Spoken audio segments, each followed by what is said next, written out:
Welcome to the channel, and in this video I wanted to talk about a movie that features one of my other passions, and that being skateboarding. Lords of Dogtown came out right when I first started skating, and I watched it so many times on my PSP before bed, and it was my introduction to 70s skate culture and the godfathers of vert skating. This movie was in development for years, and prior to this film getting made, Stacy Peralta made a documentary in 2001 called Dogtown and Z-Boys. It was narrated by Sean Penn, and the documentary tells the story of the legendary Zephyr skaters that took skating from a fad like yo-yoing and hula hooping and brought new life to the hobby by bringing in a completely new style and a new aesthetic and attitude. They laid the foundations of what skateboarding would grow to be, and the documentary would end up being used as a way to pitch the film to studios and filmmakers. David Fincher was at one point going to helm the film but departed, and Catherine Hardwicke stepped in. She was coming off the success of her first film, 13. Catherine got her start as a production designer and has an impressive list of credits.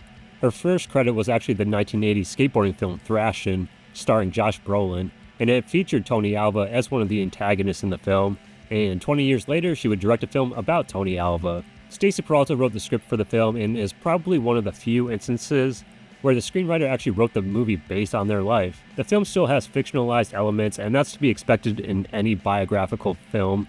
The three main actors all look pretty identical to the real-life Z-Boys. Emil Hirsch played Jay Adams, the rebellious one of the group. In prepping for the role, he met with Jay, and Jay actually asked him if he would skate regular-footed, even though Emil was goofy-footed. Now, if that made no sense to you, then let me explain skate stances real quick. Regular-footed is when you skate with your right foot on the tail, and goofy-footed is when you skate with your left foot on the tail. And now you might be wondering why one stance is called regular and the other one is called goofy. Well, the story I heard as to why that is because there's some Disney movie where the character Goofy is surfing with his left foot on the tail. If you know of any other reason why the names came to be, let me know in the comments section. Also, I skate goofy-footed if you were wondering. John Robinson was cast as Stacy Peralta, and he is the level-headed one of the three. In the behind the scenes, they talk about how they shot the three main leads in different ways. So Stacy was shot more on a straight level, Jay was more sporadic with shaky camera movements and zooms, Tony was shot more with the camera pointing up at him since he was the superstar of the three. Victor Razik played Tony and was the only of the three who had no prior skating experience. Both Emil and John had skated a little bit, but all three had to do extensive training, and by the end of shooting, they could all carve a pool and make it above the light. Fun fact, both Stacy and Tony doubled themselves in a couple scenes. Also, Stacy, Tony, and Jay all have cameos in the film too, along with some of the original Zephyr riders. Adam Alfaro was the main skate double for Tony. He was a pretty dope skater that skated for Black Label back in the day. One of my favorite skaters had an actual part in the movie. The Nuge played Shogo and does a pretty sick hippie jump in one scene. There's some other skaters that have roles or make cameos. Chad Fernandez plays Reef Ryan, and you might recognize Chad from the movie Grind, where he was the main antagonist in that movie. Christian Hosoi has a Blink and You'll Miss It cameo. Christian also knew Catherine from working on Thrashin'. But the best performance in the movie has to go to Heath Ledger as Skip. He nails Skip's distinct voice, and he's such a likable mentor. Here's our entry fees, now where's our trophies? Even though he might not be the most ideal person to look over your kids. He's also sympathetic, and despite his many flaws, you still want to see him succeed, and you feel bad once you see his riders get poached, and they're riding this wave of success, and Skip is just left in the dust because he can't compete with the other companies. Another key person in the success of the Z-Boys is Craig Stesic. He was the photographer, and he's played by Pablo Schreiber. He's pretty unrecognizable in this role, and you might know him as maybe Master Chief in the Halo TV series, but he's been in a ton of stuff. I wish he had more of a prominent role in the film because he was very pivotal in photographing and documenting this revolution in skateboarding. Watching this movie 20 years later, I still really like the movie and only have maybe a couple issues with it. The teen melodrama feels like something you see on a CW show. The whole love triangle with Stacy, Jay, and Tony's sister I could just do without. Also, Tony Alva is kind of over the top with how they portray his ego. Hey Tony, it looks like it's gonna be you or me, man. No, it's not. It's me. Like everything else about this movie, I can still enjoy though. My favorite scene has to be the Del Mar contest. I just love how they play Iron Man by Black Sabbath, and having that song slow build up to then have Jay come in and just completely dumbfound the judges and just blow people's minds with his new style of skating. The skating scenes are well shot, and a lot of that has to do with the fact that skate legend Lance Mountain shot a lot of those scenes, in particular the pool skating. They also gave him a cameo in the movie. The cinematography is also well done. Catherine wanted to shoot the entire movie in 16mm, but the studio shot that down. So they boosted the contrast and saturation in scenes to get that 16mm vibe.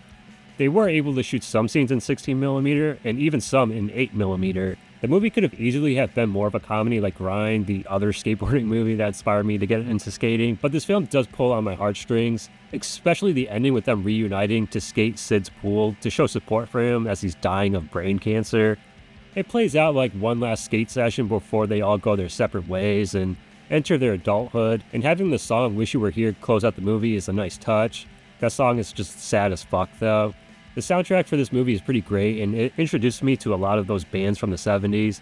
I would play that CD in my driveway when I skated. I would practice my bird slides while listening to Turn to Stone by Joe Walsh. The band Rise Against has a cameo in the movie, performing their cover of Black Flag's Nervous Breakdown.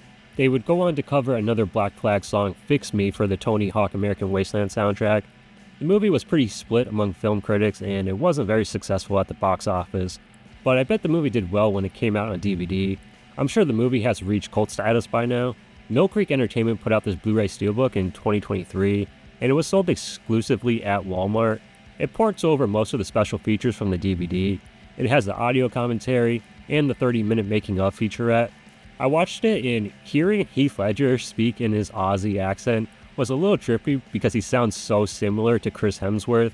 Skippers is a paganistic character who's a father to a Zephyr skate team. It's a pretty good look at the behind the scenes, and it goes over the documentary and the inception of the film to casting and making the movie as authentic to that time period as possible. Like how they recreated the pier where they surfed back then. I never even noticed how they used CGI to recreate it, since there was no possible way they were going to make a one-for-one recreation of that pier. They also ported over the special feature on all the bales from the movie. Catherine Hardwicke ended up fracturing her orbital bone because she accidentally fell into the pool, and she wasn't the only one to get injured during the filming of the dog bowl scene. Jay's stunt double broke his leg, and Alva's stunt double dislocated his shoulder. The steelbook is still available on Walmart's website. No word on whether this will be upgraded to 4K, but this Blu-ray looks fine for the time being. I also still have my UMD copy. Sony made this movie, and it was a smart choice to put this out on their PlayStation Portable. I think this movie was also bundled with the PSP. When UMDs first came out, they were pretty expensive and would actually cost more than a brand new DVD. That contributed to them not selling well, and it would be super marked down in the years that follow. I missed out on seeing this in theaters, so I guess I deserve some of the blame for this movie not doing well at the box office. But I watched this movie so many times on my PSP. I would mainly watch it right before bed back in high school. I'd even watch the credits to see more footage of them skating the dog bowl, and that footage looks like it was shot in 8mm. If you watch the credits all the way to the end, there's old skate footage of Stacy, Tony, and Jay. I think I must have got this for Christmas because I found an old photo of me holding it up. I still have my CD soundtrack as well. I still go back and listen to the soundtrack from time to time, and a few of the songs are on my skate playlist. A lot of these songs are also featured in the Z-Boys documentary. The soundtrack is definitely up there as one of my favorites. Thanks for watching this video on Lords of Dogtown. It's a pretty influential film for me, and if you haven't seen the documentary that inspired the film, it's currently streaming for free on Tubi. I'll cover more skate films in the future like Grind, Thrashin', and mid-90s. Maybe even a video on the rollerblading classics like Brink or Airborne, even though rollerblading is kinda lame in my opinion. I plan on talking about the BMX movie Rad as well. No movies on scooters though, because they are the fucking worst. So I'll see you guys in the next video, but until then, have a movie time. Hey, I'm not bailing your asses out of jail. I'm supposed to keep him out of trouble, man.